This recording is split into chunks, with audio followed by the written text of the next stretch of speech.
Nā mihi nui e ho mā, kei te whakarongo mai koutou ki te rongopai a ihu karaiti hoki mai iti te puka puka a matu.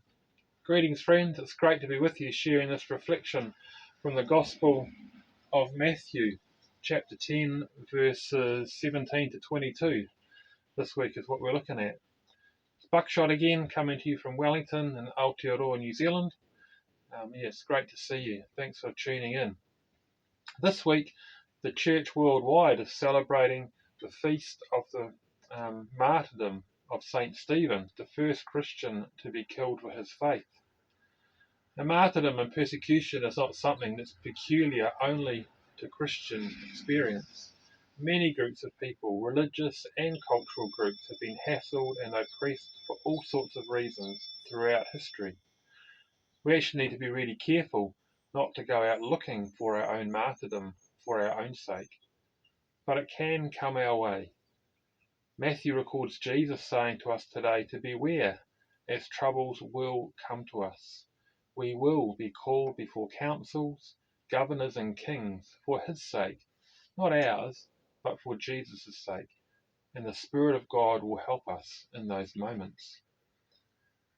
Now, I've been a patch biker for quite a while now, and if you are too, you've probably been pulled over to the side of the road and asked to give account of your actions many times. I've lost count of the number of times I've encountered the police on the side of the road. A few times have been due to my throttle-happy right hand, but most have not. It has just been because I've been a biker.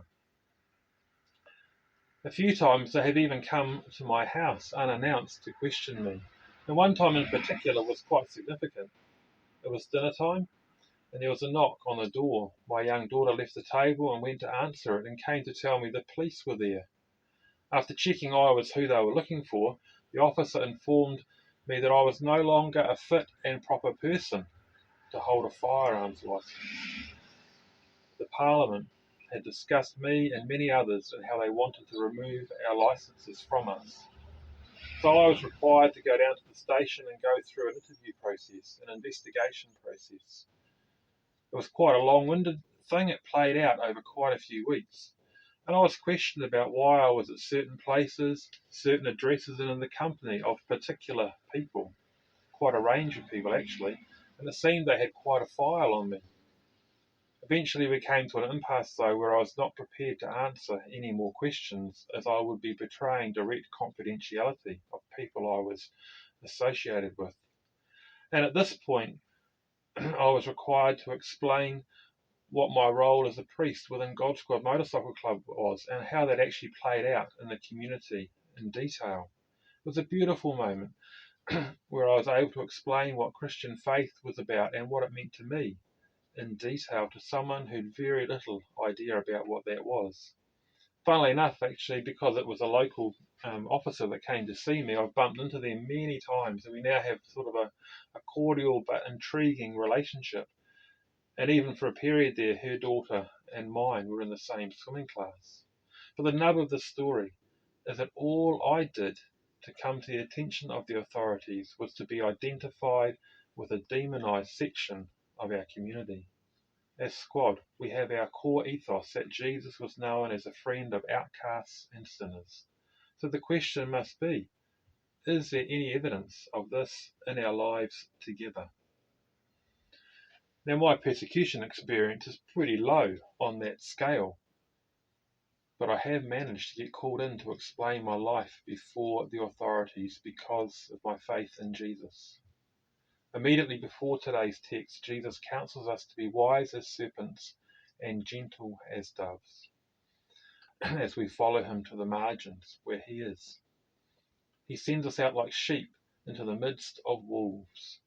Unfortunately, we often see in the media Christian people behaving like wolves, devouring other people with their faith rhetoric, and then complaining about being persecuted for their faith. This is not what I'm on about here. As we gently go as friends to cross barriers, build bridges, and share the amazing love of God in all places, especially marginal places, we should expect that some will be upset or annoyed by the extravagant and inclusive love of God. Committed friendship of those at the margins of our community will cause us to see and experience how powerless people are treated as outcasts. This will also bring us to the notice of those who are in power. What are they seeing? And how will we explain ourselves when we are brought in for questioning? May the Spirit of God give us her wisdom in those moments. Rangamārie, me te aroha o te atua ki a tātou katoa. Cheers.